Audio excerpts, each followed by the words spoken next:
very much for coming out tonight. When Donald Trump was elected president, the last time, the biggest town hall we ever had was the first one we had, which is why we had this town hall right away, because we want to be able to talk with you. I'll admit, much of what's happening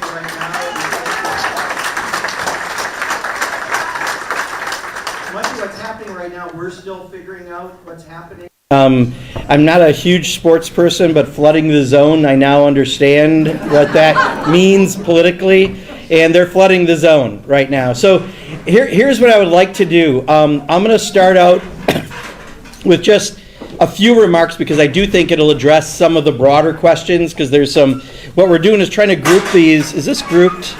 Can we make sure this is grouped, please? So we can get to as many questions in the time. And then if we have time, we'll try to, if there are any at the end. I'm guessing that may not happen, so please fill one out. And I'll do a speed round after some of the biggest stacks, but we'll try to spend as almost much time as the stacks are in some cases, because I think that addresses where most interest is. So let me just get started so that we have time for the questions. Obviously, these are tough times, I think, for all of us. This is an unprecedented amount of executive orders and executive actions coming out of Donald Trump. I don't think we really know what they all are yet. And I don't think he knows what they all are yet, is part of the problem. You may remember when he had the concept of a plan for healthcare. That's how he does executive orders. He has a concept of an executive order, but sometimes, the Constitution gets in the way. Sometimes his powers get in the way. Sometimes other things get in the way. But we're kind of working through figuring these out. So I'm going to try to address what we can tonight where we know things. The most important thing, I think, generally, because I do have some questions very much at the 30,000 foot level, is that we're all in this together.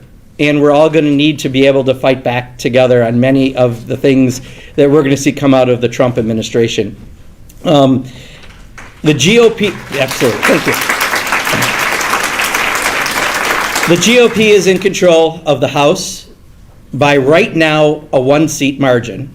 But actually, the few of the people that were appointed, or Matt Gaetz, who left, those seats will be filled, and probably by April, I'm guessing. I don't know the exact dates of all the elections in those districts. I think 2 had elections yesterday. They'll be back up, but it's a margin that's smaller than they've ever had. And they couldn't really govern the first time Donald Trump was president, when they had a majority, when they had, I think, 241, and they're more like 220-something, 220 or 221 is what their majority will likely be after the special elections. We have 215 seats. So it's a tight margin, and they have not an amazing track record of delivering. But what that means, and I'll explain in a second, is there'll be some big bills that move that we really got to watch, where things will get added. The Senate has a Republican majority, enough that they can pass some things, as we just saw. There was Hegseth's nomination, even though 3 Republicans voted against it, a tie-breaking vote by the vice president approved it. But still, the filibuster rule around 60 votes applies in many cases, but not all, and you'll know that soon. So I'm just going to, if we can put a Post-it with the general subject on top of each, would be the easiest for me. So, great. All right. Right now, the main tools that we kind of have, I think, to fight back are, one, what we just saw around this executive order around all the cuts, and we're going to talk about that much more, don't worry, so I'm not giving it a short amount of time. But people fought back. We got the information out. We talked about it. You responded. You called your elected officials. Media covered it well, and they had to kind of step back. But we're going to talk about why I'm saying kind of step back, because it wasn't really a step back at all. But that's the power that we all have. It's our collective voices that we're really going to have. I know many of us went through stages of anger, grief. But right now, it better just be, pissed off, being ready to do what we got to do, because we got a lot of work to do out there. Second, lawsuits. I'll tell you, many of the groups that, if there's an issue that you are watching of particular concern, the groups that are doing the lawsuits right now are really, really going to be important to us, and supporting them in whatever ways you can support them is important. Because, for example, on this current issue, Congress doesn't have standing to file a lawsuit. So an outside group had to come in and do that, and you're going to have outside groups doing that. So we're really going to count on a strategy of litigation rather than legislation, because we don't have the majorities to do that. And the third is we want to use the different communication sources out there to get information out. One of the things that we learned was with the last election, the undecided voters, 45% of them, or the independent voters, 45% did not get their information from traditional media sources. So we all have to help share whatever sources you're using in talking on in platforms, getting information out. One of the things, we're starting a podcast that will start next week. Deep dives, it may be a little wonky, I'm going to warn you, but deep dives into issues, like 45 minutes, so it's not 280 characters, right, because you can't communicate especially well in-depth subjects, but Medicare Advantage was one of our first ones we're going to do. Social Security we're going to do. We're going to talk with the patriotic millionaires who've been busting the tax scams the wealthy have, because that's the main thing that's going to happen. This reconciliation bill, almost everything he's doing right now is to enrich the people who can afford to be a part of Mar-a-Lago. It's the billionaire class and the oligarchs that he had behind him during that inauguration. So we're talking about those things and other things that we're going to be doing. But that's one directly out of our office. We're going to start this podcast. I hope you'll listen to it. It's With Liberty and Justice for Some is the name of it. So I think you get where I'm coming from. I'm pissed too. So we're going to make sure that we're getting information out. I'm committed to this fight, but understand much of the traditional ways that I would fight legislatively are not as open as some other ways. So it's going to be helping to mobilize. It's going to be communicating. It's going to be working with the groups that are doing the litigation. So we're all going to have to think through that, because unfortunately, the way the margins are, it's going to be a little tough. I want to make sure that we're addressing some of the biggest issues tonight. Let me just hit those very quick, and I promise I'm going to do it quick, but I know they're going to come up with questions, so it'll save a little bit on time. First of all, Project 2025 is here. Right? Many of the executive orders and actions are directly out of Project 2025. You know, we did a town hall, I believe right in this room last year, and I did them in Green Bay and La Crosse and Eau Claire and Wausau and Janesville and somewhere else, I don't remember right now, trying to talk about it to get people ready for it. And sure enough, we are very much seeing the living embodiment of Project 25. What they told us was absolutely not their plan. Was absolutely their plan, and especially these cuts, and we're going to talk about that in a second. So I'm just going to go, this is not a particular order, all right? I'm just going to kind of hit a few of these really quick. One, we have a continuing resolution that funds government through March 14th. Technically, our fiscal year ends September 30th. Congress kicked the can a couple times with the Republican leadership to March 14th. Ironically, they're not going to have those probably special elections filled by then, so I don't know what to expect other than I'm planning on being out there that weekend, because I don't think we're going to have things done. But that's still the appropriations for this year that are going forward. Second, immigration actions. We are watching very closely to see what they're going to do here in our community with ICE raids. Since the start of this administration, ICE has reported they've made 4,829 arrests. That was before this morning. That number is going to be going up. And we need to, there's been none officially reported in Wisconsin yet. They've kind of targeted some cities, like Illinois, Chicago was one, and one of my colleagues down there I've talked to, and it was really very devastating how swiftly they've come in. But already on Inauguration Day, I hope you don't mind, but I didn't go to the inauguration. But what we did do is try to meet with some of the populations that were going to be at risk with Donald Trump. So we met with a number of different postal workers to talk about two things. One, they're federal employees, and we're watching attacks on federal employees. I was just at the VA hospital this afternoon. People are nervous and worried, and these are people taking care of veterans for health care and delivering our mail and working at the IRS and doing everything else. Then we met with and also because Donald Trump has talked about privatizing the Postal Service, by the way. And don't forget, he put DeJoy there the first time. So we're watching that very, very close. It's in the Constitution, right? So we're not going to let them get that, but they're, I think, going to try. Secondly, we met with folks in the LGBTQI plus community, clearly at risk. Sure enough, executive orders very much at risk. Then I delivered Meals on Wheels to lower income seniors at risk on Medicare, Medicaid, and Social Security. And sure enough, we're seeing many of those areas start to be attacked by some of these executive orders and executive actions. And then we met with Centro Hispano and other folks to talk about what could happen with these raids. And this is something that we're going to see in our community eventually. Right now, they're just doing how they're doing it. And there's a whole lot more around this as well, and we'll talk more about that with the questions. Reconciliation tax fight. That is probably the biggest fight you will see us have in Congress, and that will likely be in April, give or take. It could be May, but I think April is most likely. This is the process they can do once a fiscal year that lets them get around much of the other things as long as it's fiscal in nature. And we think that's where they're going to try to get the money, which is why they're doing all these executive orders around cutting things to get the money to do the tax breaks for Elon Musk and Jeff Bezos and Mark Zuckerberg and other people that Donald Trump wants to help. So that is going to be a huge fight. There's three ways we're going to be looking at it again: litigation, communications, and appropriations, and I serve on the appropriations committee. So I will be working and be very vocal on that, but it's a real danger because the last time they did this, the amount of money that flowed was huge. Debt ceiling, that we don't know if it'll be part of reconciliation or a separate vote at one point. You have to lift the debt ceiling. We've hit the debt ceiling. There's some levers they can do to continue it at some point. It's kind of an odd thing, the debt ceiling, because you approve money as Congress, and then you have a second vote. It's kind of like you sign for a mortgage, and then you decide whether or not you're going to mail the check.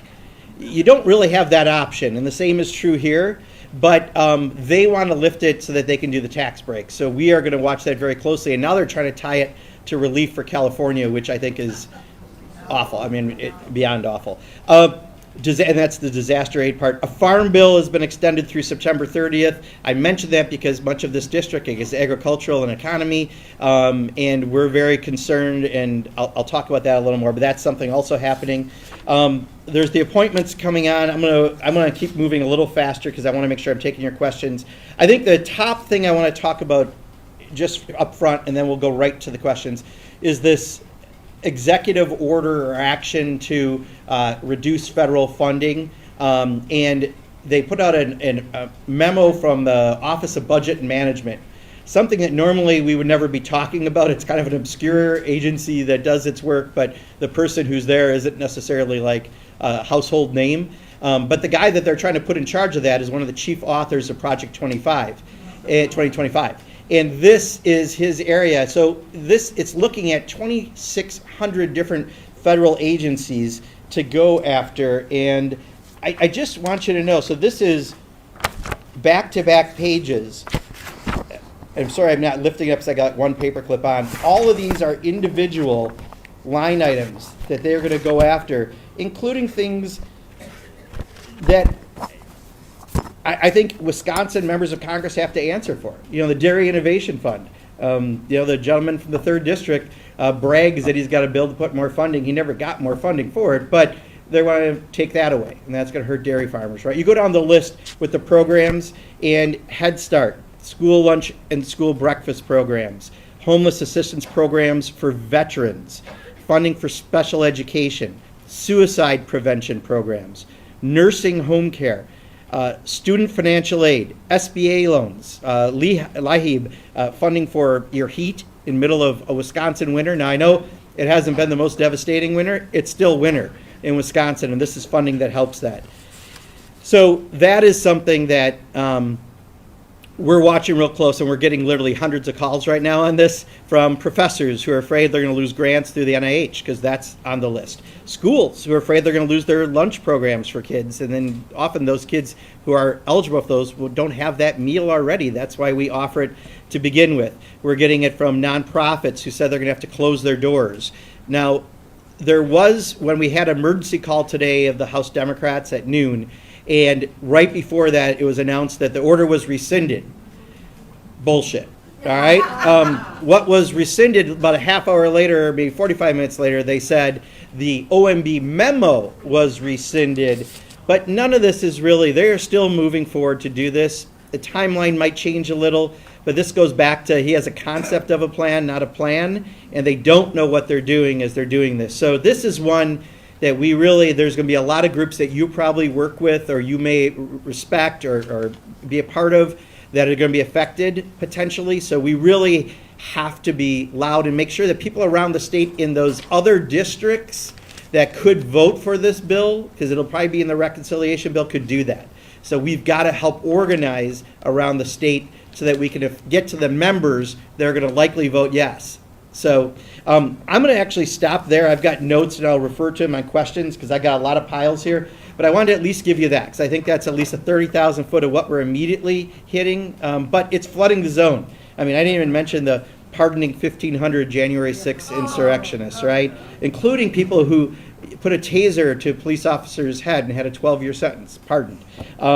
Withdrawing from the World Health Organization, suspending all funding from the infrastructure and the Inflation Reduction Act funding, which is going to have a huge impact. And on and on and on. Opening up public lands, coast Alaska to offshore oil, gas drilling, more and more and more. So we're going to start by taking on some of the individual questions here.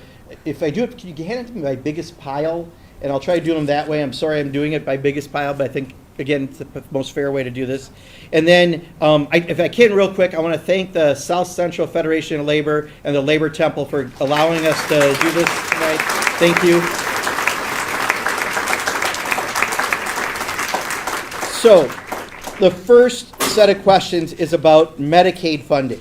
And there are other comments on here. They also mention the environment for other issues they care about, family care, but it's related to Medicaid, Medicare support immigrant workers. Okay, so there's a lot around Medicaid. It looks like Medicaid, I'm sorry, not Medicare, Medicaid.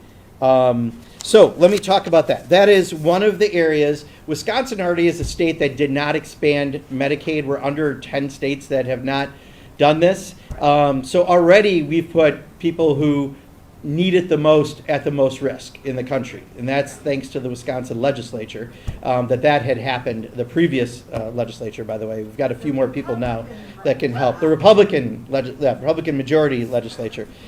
But this is an area they're talking about a huge amount of money trying to move so that they have funding for a tax cut bill for, again, the billionaires. If they extend let me make sure I've got this sheet. It's a little hard doing it with one hand, but I'm going to make it work. I believe just extending, and I don't like to say it this way because you're not extending the tax breaks. Every time you make a tax break, it's a tax expenditure, just like you'd spend money on healthcare or housing or veterans. It's a choice. And it's not really extending them. It's you make a new decision that rich people should pay less in taxes. So let me just get to that page. There's an awful lot here. I apologize. Okay. It would cost $4 trillion over the next 10 years just to do a simple extension of the tax breaks that they offered last time. And don't forget, the report was that if we did extend it at the end of the period of the last period and this period, 83% of the tax break that Trump has done last time, and if he continued it this time, 83% would go to the top 1% of people in this country. Now, we all get a few pennies. They double the exemption, right? They do a few other things for families, but it's pennies compared to what Elon Musk, there's a reason why he jumped with joy, right? We all enjoyed that visual. That's why. He's talked about doing things like eliminating taxes on tips, overtime, and Social Security benefits. we'll see what he does on that. But just so you understand, just let me give you one example of why, if his lips are moving, he's lying on stuff. On the tax on tips alone, 2.5% of Americans are currently tipped workers. And a third of those tipped workers make so little that they don't owe income tax.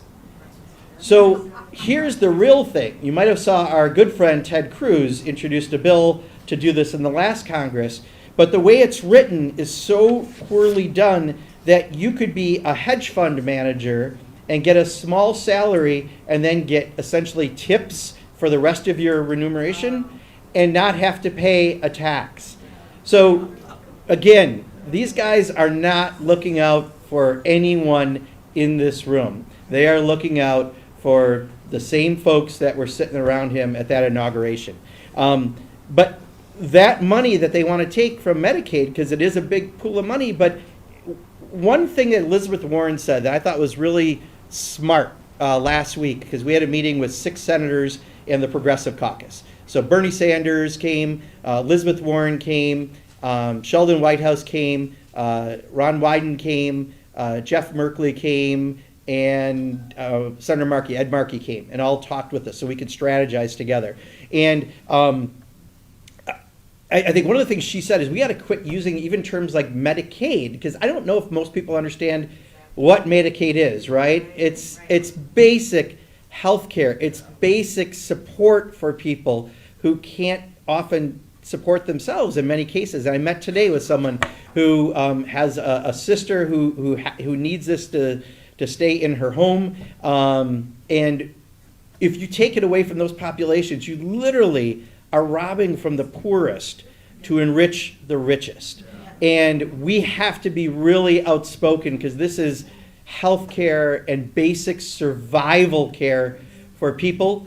And that's what Medicaid really is. So I'm going to try to teach myself to quit using acronyms as often as I do. We have a tendency to do that in the federal government, and explain programs. She also said people do understand Social Security. You can talk about that. They do understand Medicare. You can talk about that. But when you talk about things even like Medicaid, make sure you understand it's basic health care, basic survival for people who want to be in their home. And by the way, it's 10, 15 times cheaper to take care of someone in their home than put them in a nursing home, which is the alternative.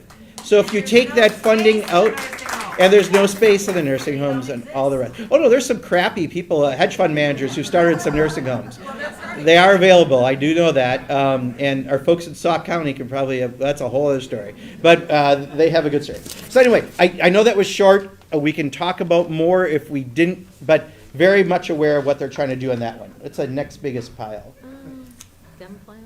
Dem plans. Okay, well, I think I kind of addressed it, but let me say it again. I mean, there's 3-prong approach we have to do. We don't have the votes to do legislation. However, the Senate does have votes to stop things. So recently there was a bill that I thought was incredibly stupid that would have said we're going to punish the International Court because they have put an arrest warrant out for Benjamin Netanyahu, as well as the Hamas leader who was killed. But there are equal opportunities, saying there are people who've killed thousands and thousands and thousands of people. And we want to punish them because they're acting like a court. And we want to take away funding. We're not part of the ICC. The Senate just said they will not take that bill up because they need 60 votes.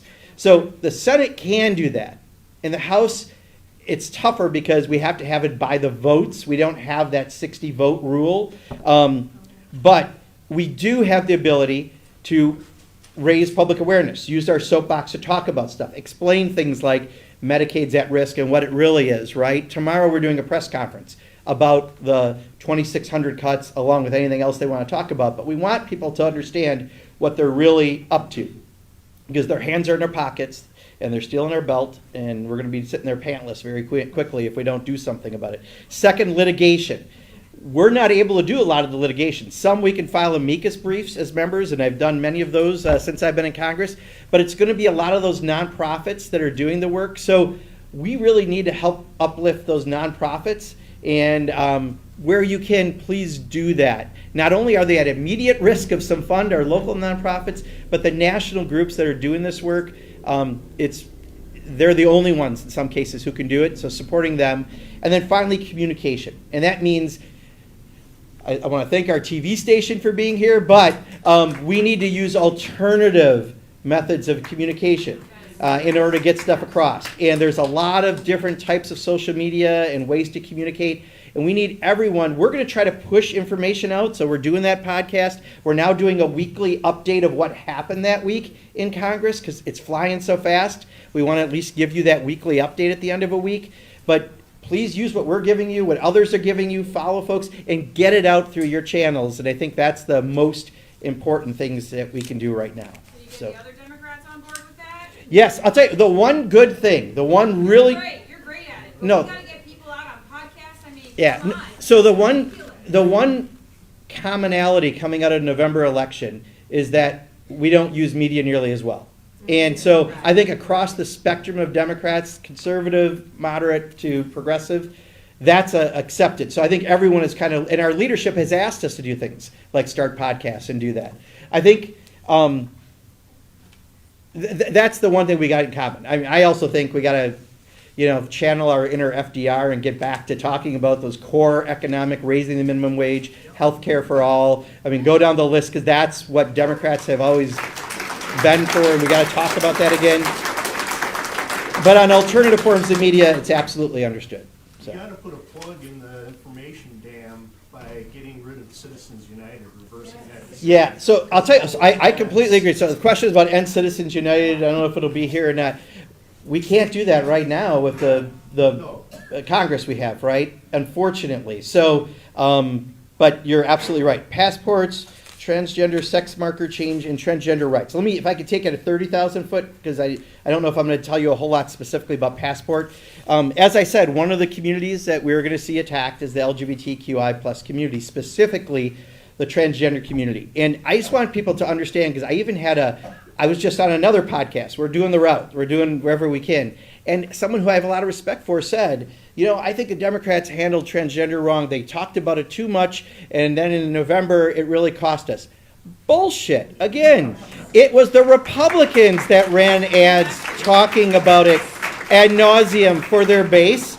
All we were doing was trying to protect folks. And I think the best example, if I can offer this to folks, because we all got to watch out for each other's backs, right? And right now, I think this is a really important time to make sure we're doing this. But the governor of Utah, a Republican governor, vetoed legislation that would have banned trans girls from playing in sports because there are 75,000 kids playing sports in the public schools in Utah. 4 are trans, 1 is a trans girl. These legislatures are doing this purely for political reasons. And he also cited that over 80% of those trans kids have had thoughts of suicidality because of the bullying of adults, like the people I serve with. So we're fighting, and this is one where I'm proud of the Democrats. We only lost 2 votes out of 215 of us on a bill that's this year already they introduced to stop that, because we didn't let them put the lies out there, and that's what they're really good at. And in fact, if I can I do I don't know sports terms, but if I do let me offer one thought. There's a bill right now, and I think some people might ask about it. I just want to share it because it's all over the internet. The Lake and Riley Act, all right? All right, let me tell you the depth of the stupidity of this bill and why I was proud twice to vote against it. All right, and Tammy Baldwin voted against it as well. So this is a bill where they said, well, if you're someone who has committed a crime and you should be deported. Well, guess what? That's current law. You can be deported if you commit a crime. What the Lake and Riley Act actually does is if you're accused of a crime, you have no due process, you're deported. So the example that we've been given by many of the groups that look out for victims are you could be a half a dozen, and this would affect people even who are like DACA recipients and folks like that, kids who have been here since they're a month old. Say 5, 6, 16-year-olds are at a corner store and the person thinks that one of them stole a candy bar. Just the fact that they're all there and they're accused, that's enough to deport you. without part of American jurisprudence is the due process. But they don't tell you that part, because we all think if you've committed a crime, that's current law. You can be deported.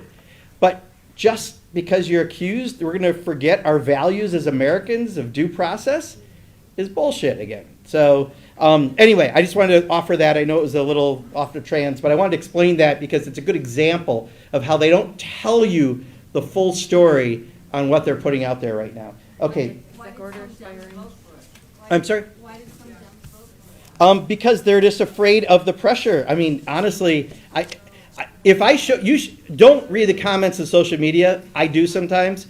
Besides being really fat, which I am a little bit. Okay, I'll accept that. Okay, but people are just off the charts emboldened right now. If you're in MAGA, there is no question. The intensity is, I've never seen it like this, and they go after people, and some people are less, don't have the same amount of spinal fluid. Okay, so executive orders, firings. Okay, so I think I talked a little bit about some of the executive orders. I know there's a lot of them. Somewhere we were going to put did we ever put the thing up that we had? Over 100. We listed them all and printed them out, but this room is really full, so you wouldn't be able to read it probably anyway. But you can find all the executive orders. There are many. I addressed a few of them in the beginning. Remember this. This is what executive order is. Executive order is temporary. It certainly can inflict pain, right now when it's done, but it's not permanent. It's not in statute. So a next president could overturn it. So Donald Trump, a bunch of his were overturned executive orders that Joe Biden had done. And then he had a bunch of other ones, and we're still figuring out them. Many of his are likely not legal. They're not powers that he has, even through being the president, because he's not the emperor. He doesn't quite know that yet. On firings, again, same thing. There was inspector general positions. We all, Democrats and Republicans, had put a timeline on what you have to do to give notice to do this. He doesn't want people going after what he does. So, I've never seen so many cabinet appointments not picked because they have expertise in an area, but because of the lapdoggedness that they are willing to offer a president, right? And I don't know if any of you watch RFK Jr. today. I listened to some of it on the radio coming in. Embarrassing how little he knows about the jurisdiction that he could get if he's approved. He kept mixing up Medicare Advantage with Medicaid. It was just embarrassing. And but on the firings, if you get rid of the inspector generals who are supposed to find waste, fraud, and abuse, isn't that what the DOJ Commission is supposed to do? These are the very people who do it, and he's firing them in every agency. That's a lawsuit, right? So you're going to have a lot of lawsuits coming, and it's going to be, again, flooding the zone, but try to follow it the best we can. Government civil service employees. Okay, so that concern for civil service employees, interested to know what could be done about federal government workers' rights. This is one I helped form last Congress, and believe it or not, it's the first time it was formed, a labor caucus in Congress. And we have had the federal employee unions coming in, talking to us, and helping strategize with us what we can do. Fortunately, we were able to get many of the federal agencies before Donald Trump became president to solidify new contracts with some things that will help them, but not all. And I just was at the VA. We have one of the best VAs in the country here in Madison. And the VA was one of those agencies that didn't protect their employees. So we're watching all kinds of stuff. Most recently, and we don't know if the president has the authority to do this or not yet, but he's sent out a memo last night telling federal employees basically, you could lose your job, all this awful stuff, but if you want to leave now, I'll give you 7 months pay, and you're gone, and he doesn't want to fill the position. But you can't do that. As they're doing some of these freezes, as I was just explained to me today at the VA, you have to run a hospital still. Many of those positions you have to have, and it's, again, just kind of idiotic what they're I want doing. to say federal workers are fighting back. They're saying Yes. the line that they're holding the line because they're there to serve us, the people, and the Constitution. So Yeah. Absolutely. All right. UN, and then I've got Israel UNRWA. So let's do Israel UNRWA. All right. There is technically a ceasefire agreement currently in place. I am skeptical that it's going to stay in place. Benjamin Netanyahu, I agree with the International Court. He's likely a war criminal, right, and should be charged as such. Over 47,000 people minimum have been killed. Those numbers are going to go up a whole lot more, by the way, as they start to get a chance to go through the buildings and see where more bodies are. And at the time, I think it was like 2/3 of that was women and children, right? And the number of Hamas in the entire country fighting was 30,000 out of 2.2 million people, and the devastation that's happened. There's a lot of internal Israeli politics going on, but I have taken the position that I will never support offensive weapons until something changes there, and I'm not going to vote for any funding for any weapons. They have been misused, and I am also dissatisfied that President Biden, towards the end, approved another sale of weapons. And had we had a chance to disapprove, which we couldn't have because we weren't in the majority, I would have voted for that as well. UNRWA is a group. UNRWA was the group, it's a UN group that for years before October 7th happened, was the group that fed, I think it was 60% of the people, of the 2.2 million people every day, who provides school for, I'm forgetting the percent right now, but it was like 40% or 50% of the kids in Gaza were educated by the UN. For a lot of political reasons, people don't want the UN to be there. So they think that they were too closely tied with Hamas. Well, Hamas ran the government in Gaza, right? So, but I had the head of UNRWA, I invited to come to Congress and to talk to a number of members, and we had a breakfast to talk about it. And one of the critics of UNRWA, a Democrat, came and asked some questions, and she pushed back really well because of, one of the beefs is the education. Well, Hamas provides the textbooks. They are the government for a lot of reasons. We go back in history why they're the government in Gaza. But that's 3% of all the education process that they're really objecting to. And they're digitizing it all right now so that they can actually find a way to get rid of that 3%. But they're feeding hungry people. They're providing the health care. And if you don't, the alternative was Hamas would be feeding and educating and providing health care to people. So UNRWA does an amazing job of what they do there, and therefore they've been targeted. Now, there are other groups that have tried to fill in the gap, but UNRWA was the about 8,000 pound gorilla, really, for what work was done in Gaza. Now World Kitchen and some other groups have come in, but UNRWA is a very important group. I personally give money every month to UNRWA because I believe in their mission of what they're doing. It's a human rights basic values sort of group. But they have to, by I think Tuesday, be out of the area completely by Israeli law. So we had funded them. That funding has now gone away, and that was a major part of their funding. Other countries have pitched in. But, I don't really have the words to describe how bad the situation is right now there.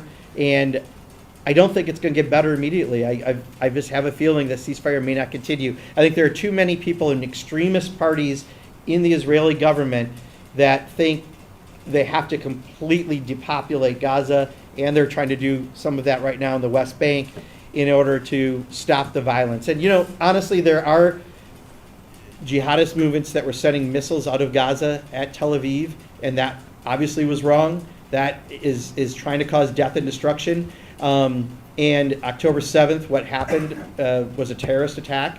But what's happened by the Israelis to the Gazan people, it's been an open-air prison for decades. You can't come and go.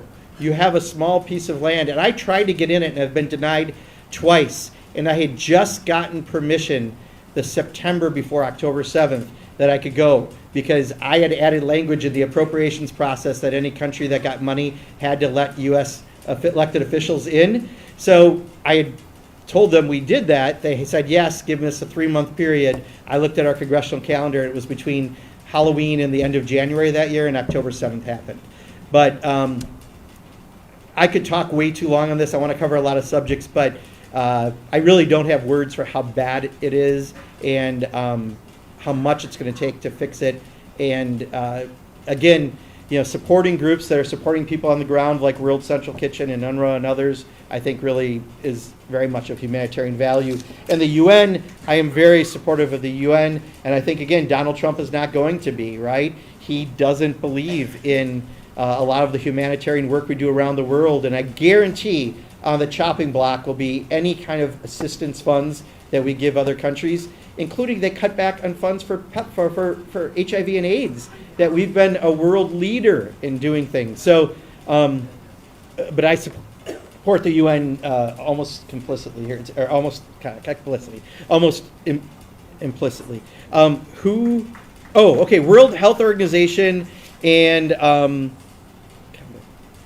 will you support continued funding to combat tuberculosis, malaria, and other treatable diseases? Yes.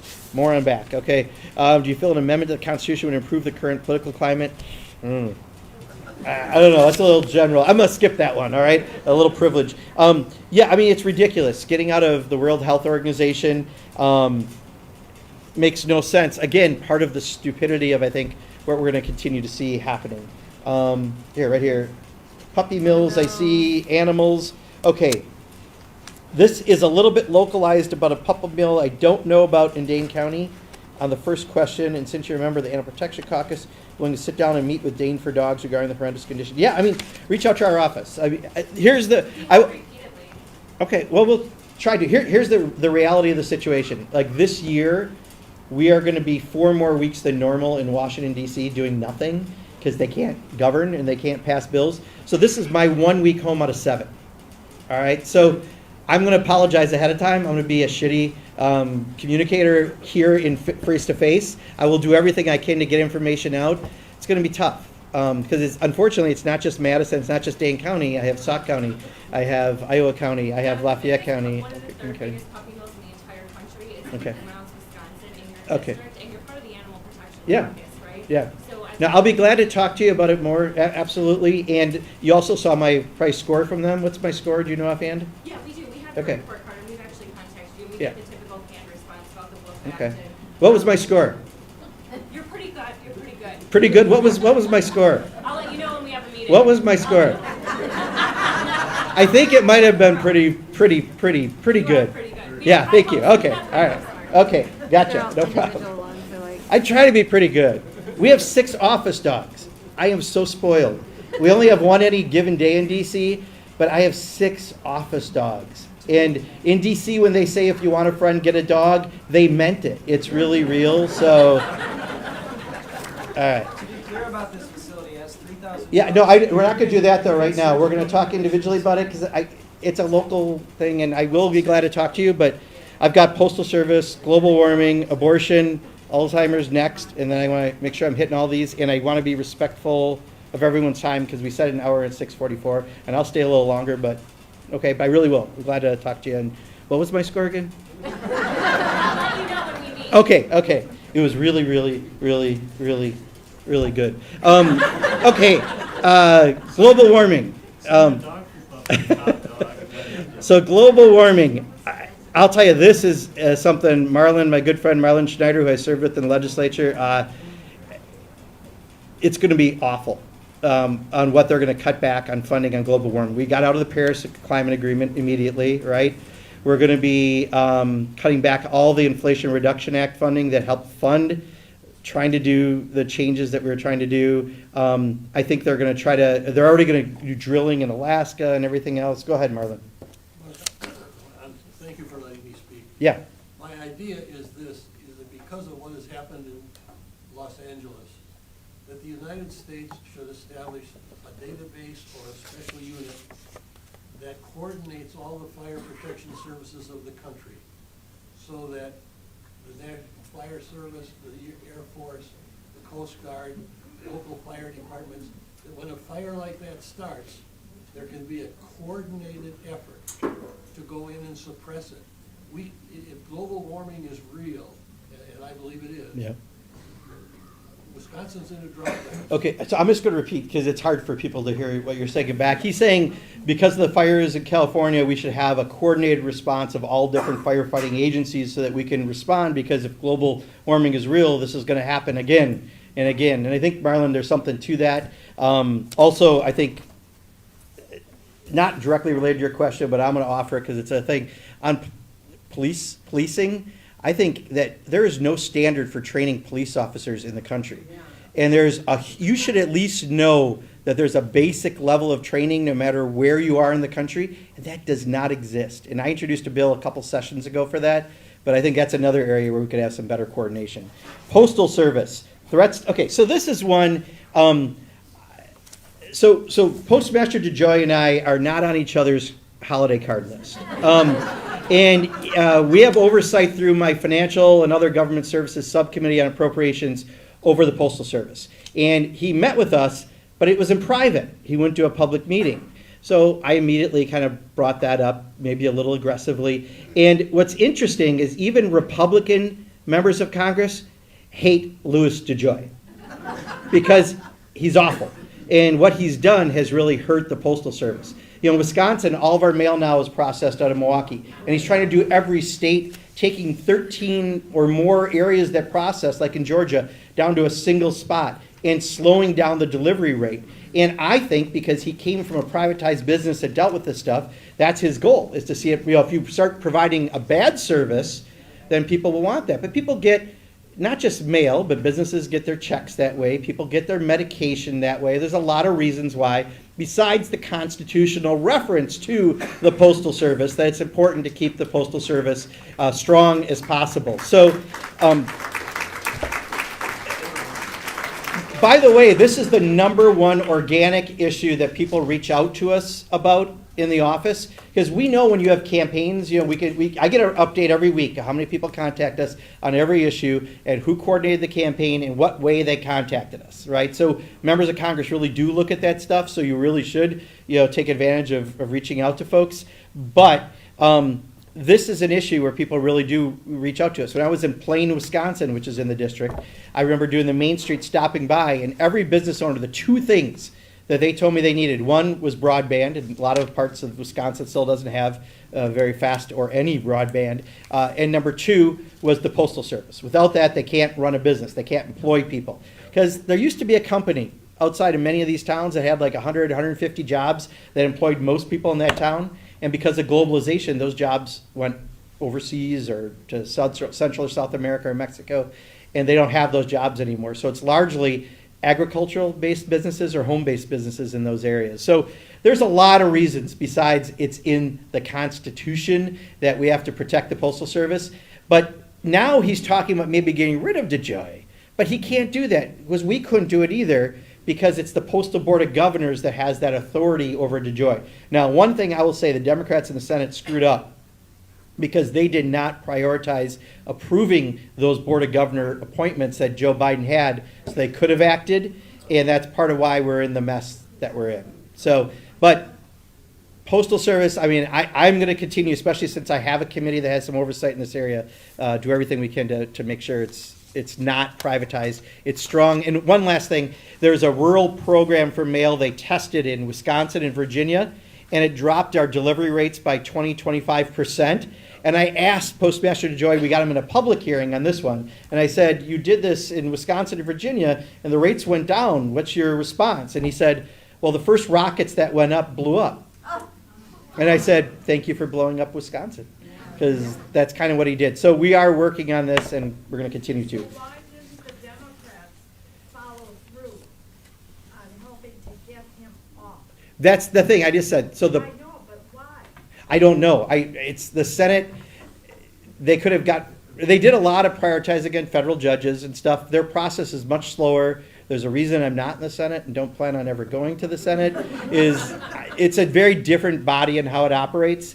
But by not approving the Board of Governors, not realizing what's happening, you had no one to replace because the current majority was there under Donald Trump.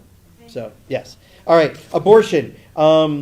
HR 722 is the start of a national abortion ban. I don't know what HR 722 is right now. I couldn't tell you, so I don't know. However, trust me, they will do everything they can, from going after medications for people not to have pregnancies to outright going after abortion.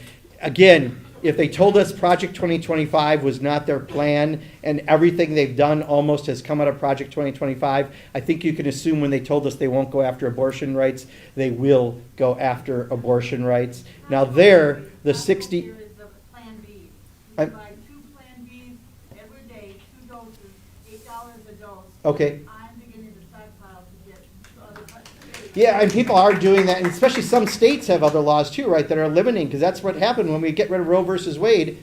Technically, we have 1849 law in Wisconsin affecting, excuse me, on abortion. All right, Alzheimer's, addressing Alzheimer's or related dementia. Can you provide an update on the status of federal budget funding? Okay, I think I did that.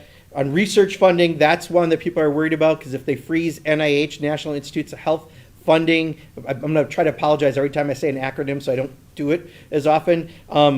That's funding that a lot of UW researchers are counting on. That will have a big effect locally, but I mean across the country, but we'll feel it. Also your thoughts on investing in research for devastating diseases. So, again, on my other subcommittee on appropriation is the Labor, Human Services, Education Subcommittee. So those are 3 pretty broad areas that we deal with that I have a little bit more direct work on.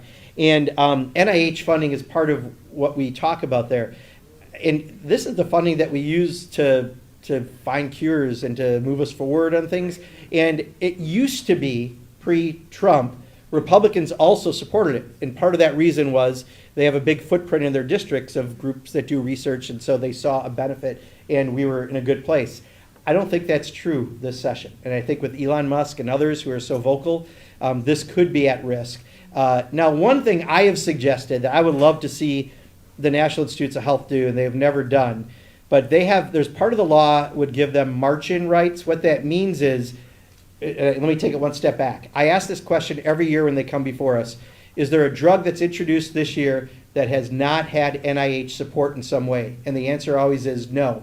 Every drug, I think, in the last 15 or 20 years that's come to market has had support from our tax dollars through the National Institutes of Health, but we don't get any benefit back out of it. We get the benefit of the drug, but at what they're charging for some of these drugs, we really don't see it. There's a part of the law called march-in rights that they could put in place where they could get a little bit, and I'm going to keep banging that drum because I think it's very advantageous to do that, because that way we can keep a funding stream to keep trying to move forward. And NIH, the director was here last year at the Carbone Center at the UW Hospital on Cancer, and we are one of 2 hospitals at the forefront of this really exciting new area that is going to make it so that people with cancer, not only will it be far more treatable, but far less lethal, and we're in a really good place. But if NIH funding goes away, that research stops.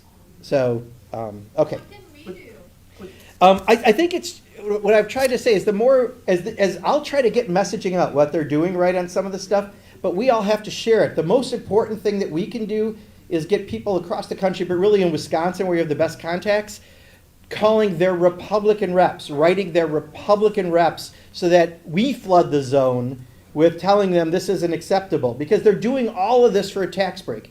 Anyone who votes for that reconciliation bill that gives a tax break to the wealthiest does not deserve to be in office, period.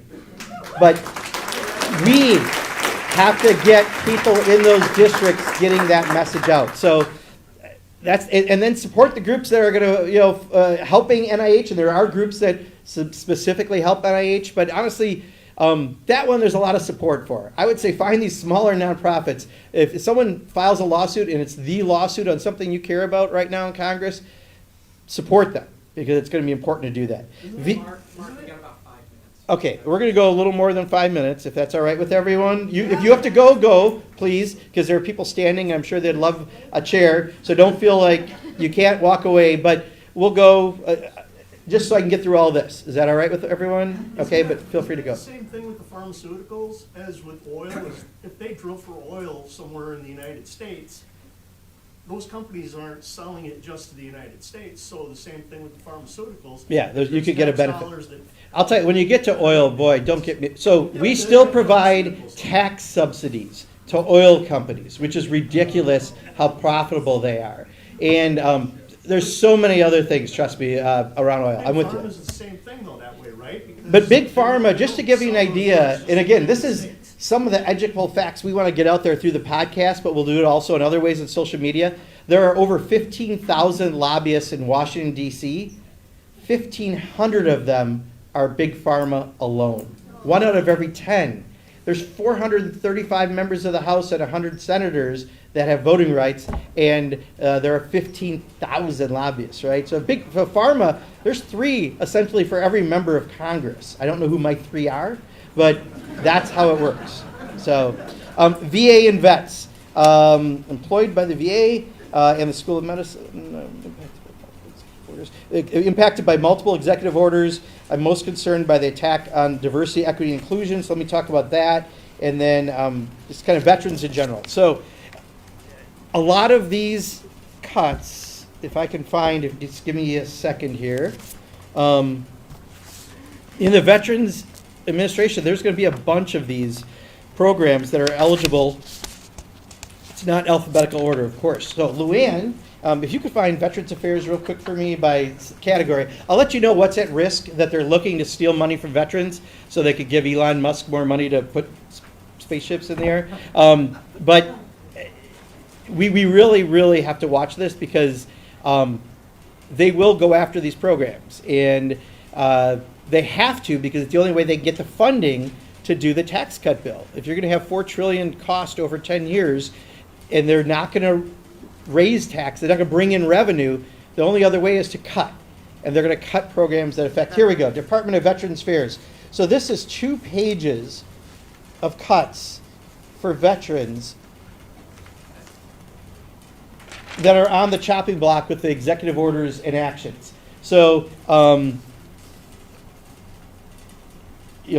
everything from national cemeteries, programs for surviving spouses and children. Just go down the list. It's everything that you can imagine. That's, if you make sure they're kind of in the right way. Thank you. There's a lot that they're going to go after. So, and right now for federal employees, the VA is facing some staffing shortages. If I understand it right, I was told the acting VA administrator said they're going to waiver for 300,000 of the positions, but the VA is huge, rightfully so. We have a lot of veterans in this country, and that's not enough to do what they need to do. So they're trying to figure out how they're going to move forward. They also put a memo out last night trying to scare federal employees and ask them to essentially take 7 months pay to leave. They don't want to fill the positions. We're going to have to watch that. So that's all very much in play. There's DEI, diversity, equity, and inclusion, another thing that's absolutely on the target list. And we started seeing a lot of these things foreshadowing from Project 2025 in the appropriations process.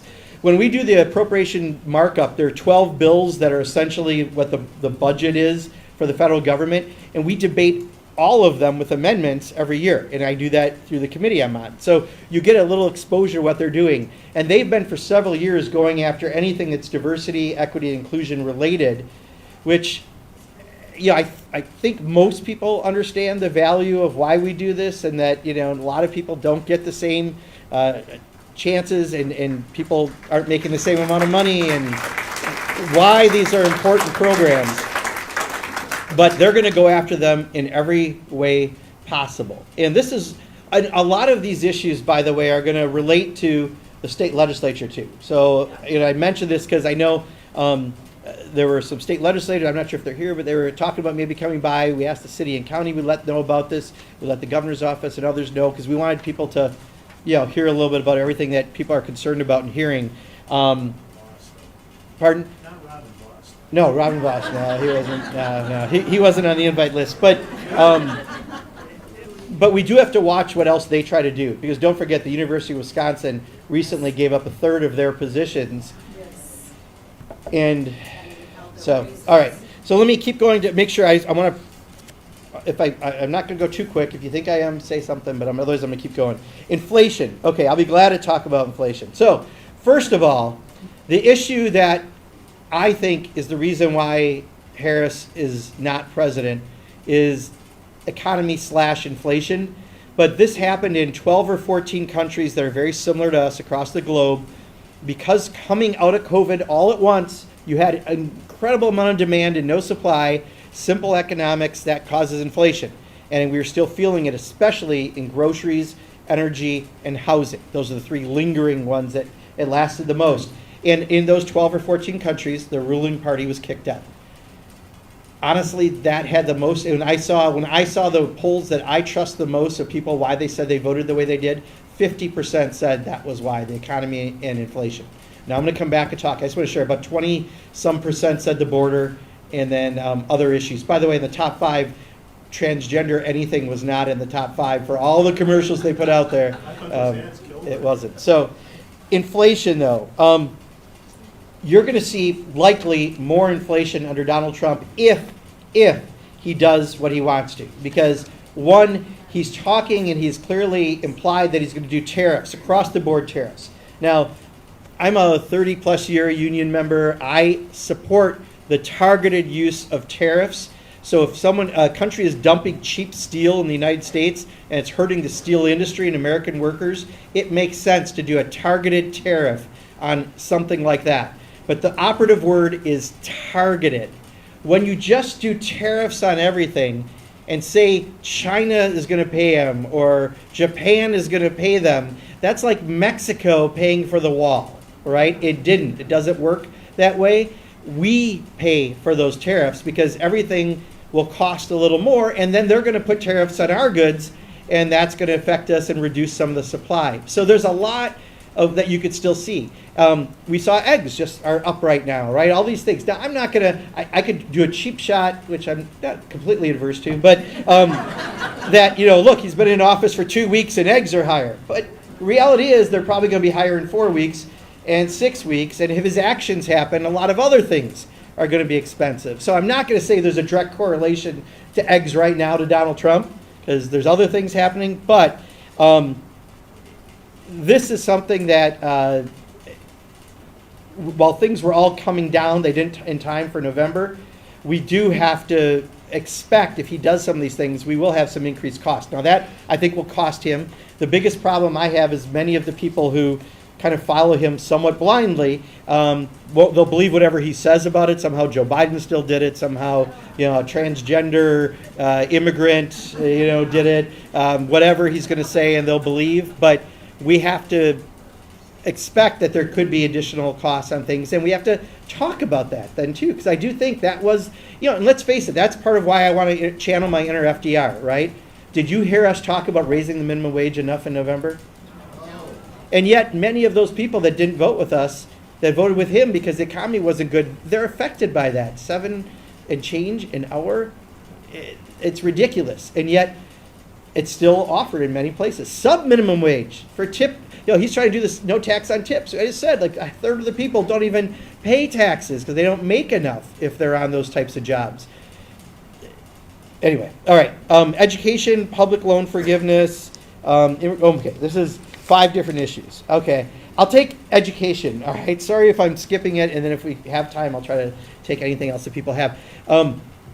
So also, the Department of Education is under my subcommittee. I remember the last secretary, Betsy DeVos. She was interesting.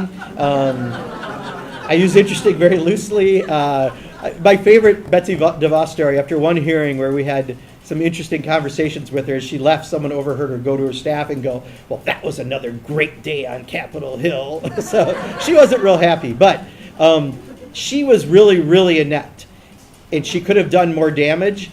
I think one of the things they will try to do is move towards private vouchers. I think you're going to see a real push that you did not see in the last Trump presidency. And we were one of the ground zero states for this, right, in Wisconsin. Remember when they first did it here? We had people getting, you definitely remember this, Marlon. They had people getting money who said they could put their hand on a book and read it. They had people using voucher money to buy Cadillacs for the school. Now, you can't do that anymore in Wisconsin. The law was cleaned up. But in many of these states, they will do things like this if we do this. And you're taking that money directly out of public education. And some of the kids that need it most, especially in special education where it costs more, they're not going to those voucher schools because they're not welcoming them. So then you make the public schools have bigger costs and be able to do less. So I have obviously an opinion on this issue, and I'll be very vocal on it, but I think that's one in particular we got to watch. And then they're also doing some of these other title issues around diversity, equity, inclusion, and trans kids and all the rest. Tennessee is ground zero right now for vouchers. Yeah, right now, yeah. That's, what can Congress do? Okay, We so the do. last two areas I have here, although it might be one-handed, I'm not sure. Okay, find out what they're doing. What can Congress do? Okay, I think I've kind of talked about that, right, a few times. There we go. Okay, what's this? School choice. Oh, really? With sweeping orders, Trump aims to control race teaching, boost school choice. Okay, remember Karnak on Johnny Carson? I could start doing, All right. See, and you know what? All you got to do is look at overviews of Project 2025. If you have any questions, what's coming, we did a town hall here, and I decided to try to be a little bit of an expert on it. So I did all the work. We have a group of us that are a part of the Democratic caucus just working on Project 2025. I did town halls in La Crosse, in Eau Claire, in Wausau, Green Bay, Janesville, Madison, and that might be it. But we went around the state trying to talk about it during the election. But if you just look at summaries, because Project 2025, you print out single space. I don't know if you can see my hands and back. It's about 6 inches thick in a binder, right? It's over 900 pages. 922, but who's counting? All right, gotcha, thank you. But honestly, I think you get less out of reading through that than you do where there's some really good reviews that are out there because they'll hit highlights on there. But that really is what we're seeing right now in real life, in action, is what's in Project 2025. So our job then is to make sure we're talking about it. One of the things that our group wants to do is make sure that we're doing more about getting the message out about this so we can have a scorecard. Look, this is Project. Because remember, Project 25 was so unpopular, no one wanted anything to do with it. Trump actually did mailings. I got them. I got 3 Trump mailings. You think the Republican Party would clean up their lists, right? And they said he has nothing to do with Project 2025. But we're now seeing, never heard of it. That's right. And yeah. All right. And finally, this is probably a good one for the final general one, is what can we do? And again, I think we've talked about it, but I think it's worth saying again. All right. So first and foremost, part of our job is going to be around education, right? We got to get the word out. So we have to use the communication channels that we can to try to make sure more people get active and contact their, especially Republican reps. It's helpful when you reach out to me, whether you agree or disagree, because we do keep tabs of all that. And it's helpful because then if I see the intensity is 80% on an issue, that's helpful, right? So don't just assume I'm against what you believe in or for. Write me anyway, right? Because it's helpful for us to do that. But we need that to happen to all the Republican reps in Wisconsin and even our, camera's still on, can't say it, our Senator Ron Johnson. I think Marlon knows what word I was going to use. But anyway, it's, I don't think he's probably going to be the most open-minded towards good public policy, but I do think we've got to put the pressure on those other members of Congress. That's the thing we can do best, so that's part of it. 2, litigation. I'm not saying we got to do litigation, but the groups that are working on litigation on the issues we care about, we do need to support those groups. How do we find out who they are? You're going to have to do a little work on this, right? So you're going to have to find out there's a lawsuit against something. Who did that lawsuit? I do think that it won't be that hard to find it. You could probably, on whatever issue, if you find out there's a lawsuit, put lawsuit, abortion, Congress, and probably something will come up on it. But those groups, we really do have to support a lot. I look at my job as, I don't really like the terms inside, outside. I'm fortunate enough because you all, many of you anyway, I can't say all of you did, voted for me and asked me to be your representative, your voice in Washington. But we need, to make sure that others are able to act on this, and the litigation stuff is going to be really important. And I think that supporting those groups that do that kind of work is going to be really, really important. And just, support each other and support the different issues, I think, is the other thing I would say. I really do. If I was more prepared, there's that one poem from World War II where they said first they went for, and I wasn't, so I didn't do anything. Pastor Niemiller, I think it is. That's real, right now. So if you don't have a trans kid, doesn't matter, right? Because what they're doing to the trans community is disgusting right now. I mean, you're going to kick out possibly up to 8,000 people from the military who are serving this country. That's one of the things they're trying to do. If you may not be an immigrant, but a lot of our neighbors and friends and others are, and they're going to come in with some of these raids, and it's going to be some of the really ugly, ugly stuff that's going to happen. We just have to look at all the different communities that are at risk, and poor people in particular are going to be the most at risk for this money grab, the grifting by the grifter in chief to take that money and to put it towards the tax breaks for the wealthiest. Can I say people with disabilities? People with disabilities. You haven't said the word disability all night. You talked about Medicaid. Yep. But we just de-institutionalized. Yeah. We have people with disabilities, 1 in 10, living Yeah. in the community. And Medicaid cut is gonna pull it. Yeah, no, and I know I They will talked to die. a They will drop die. beforehand about that, and I met with a group today about that. That was part of the conversation we Yeah, I had, didn't yeah. hear you name that group when you were naming them, so I think there's a mental block. Please help us. Okay, I hear you. You know, there's 2,600 areas going to have cuts, and I probably didn't mention 2,600 different areas tonight. I understand that. 1 in 10 people. I hear you. I hear you. 160,000 in this state. And again, I think I'm going to try to not call it Medicaid either, remember? I think those are smart words by Elizabeth Warren. You know, one of the things I respect about her so much is because she was a professor, she really takes things and explains them at the level we need I to. don't mind you saying disability though. Please Okay. say it. We Yeah, don't yeah. wanna be No, absolutely. But let's all maybe not use Medicaid as much as disability. Supports for People who people need with health care, disabilities. exactly. Long-term care in particular. And I did say long-term care, by the way.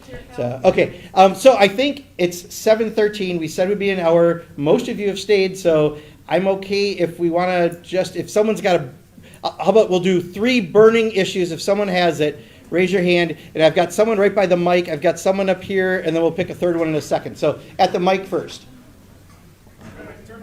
Yeah, if you can. I'm sorry. I don't know how. Yeah, I can hear you. So I'm here with Oh, I'm sorry. I can't. You just talk really loud, please. Scream. Okay. So I work with Operation Fresh Start. We're a Madison-based nonprofit that's served over 9,000 young people over the last Yep. 54 years. Mhm. We're part of the National Service Movement, so we're funded largely with AmeriCorps funds, Youth Building Core Network. Can you commit to supporting the National Service Movement? And Yes. Also, I'd love to extend an invite for you to come out and do some service. I did once. You know, it's funny. By the time you've done this 12 years, you've done a lot of the things. But I'm glad to come back again. The VA today was a repeat visit. So, but yeah, I mean, yes. Simple answer. Great. Okay, right up here, the third row. Yes. So my question is kind of about sort of the future, the next 4 years, and how the Republicans had this Project 2025, and many of us couldn't possibly believe that this was going to really Right. happen, and it's shocking. I'll repeat your question if you say it kind of short for everyone because they won't hear it. Are the Democrats creating their Gotcha. 2029? Yeah. And creating like a utopian, hopeful future of we're going to have universal health care coverage and all this. Gotcha. So the question was, the Republicans had Project 2025. What are the Democrats doing? Are they going to put together a Project 2029? What's going to happen?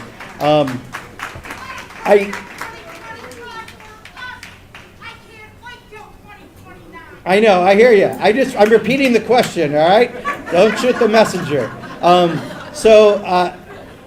I think a lot is going to depend. So we don't really have, what you normally would have is there's obviously someone who's, I'm sorry? I know, but I'm answering it the best I can, okay? Give me a second here. So there's not like a automatic, this is the Democratic leader right now, right?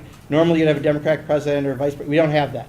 So you have senators that want that role, probably some House members, governors who want that role, and we have a DNC that quite honestly often seems completely unrelated to anything I and you probably do, but it shouldn't be. It should be really different. There's an election Tuesday for the new DNC chair that Ben Wickler from Wisconsin, who's been our party chair, is running for. And I think if he wins, not only is that in play, but the organizing that he did in Wisconsin, that, you know, if I can offer this, last March when the Biden campaign put out, they had just opened 100 campaign offices in the 6 swing states.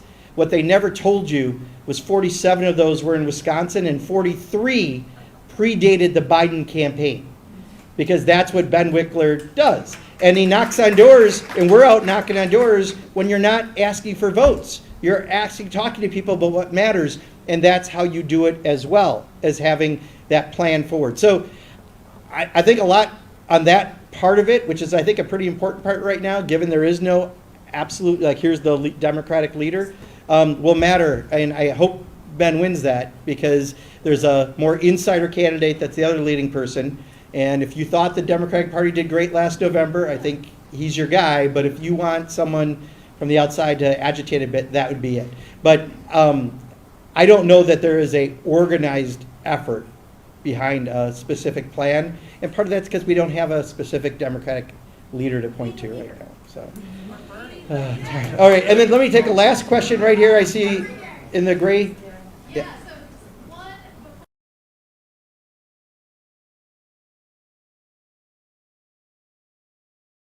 that we have, does everybody remember, state Supreme Court?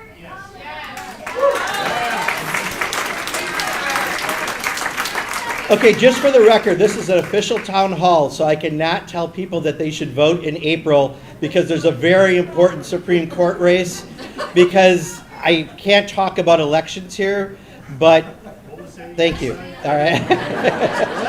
I didn't say anyone's name. Okay, bird flu. Bird flu. CDC is silent right now. It's popping up more and more. Are we, like, the COVID pandemic under Trump was a disaster? I think they estimate we had a better response. Yes. We could have saved like 40% of the people who died. What is Congress going to do as this continues to escalate? Because it seems like it's... Yeah. A lot's going to depend what they're doing on funding for the CDC. The good news is, of all of the awful appointments that he didn't do so bad in this area. He put at least people who are professionals in this area.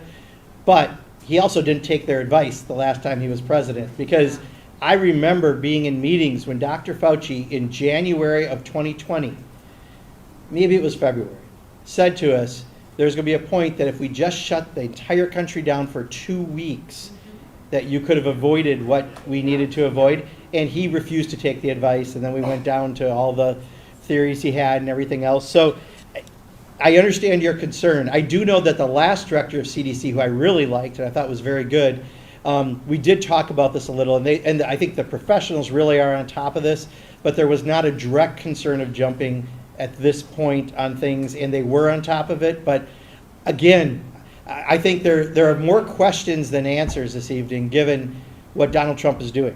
Because some of what he's saying he's going to do, he can't do. Some he's going to try to do, but it'll be a concept of a try rather than the try, right? So it's not sure where it's at. But we just all have to be vigilant. We'll put stuff on our social media. We still do the sewer X. We still do Facebook. We're on Blue Sky. We're on Instagram. We're on TikTok, if that's still around. What am I forgetting that we're on? We don't really have a newsletter, but we're doing this video every week of what happened. Now, this is new from this session. Every week, what happened in Congress, we'll do at the end of the week.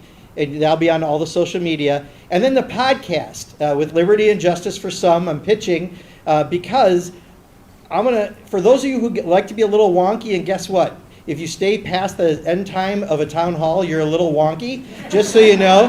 So this might be you'll enjoy. Our very first one is going to be Wendell Potter, someone who used to be an executive at Cigna Insurance, who blew the whistle on how they hurt us by turning down claims, etc., with healthcare. And Medicare Advantage is a scam. Oh, yeah. It can be good for some people, but overall, prior authorization, all the rest, it's really bad.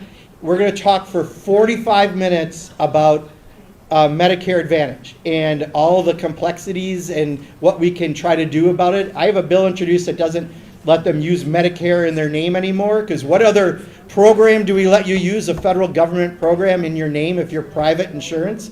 But we're going to do things like that. I'm open to ideas. You got other ideas what we can do? I don't think a written newsletter, I know that some people may still like them.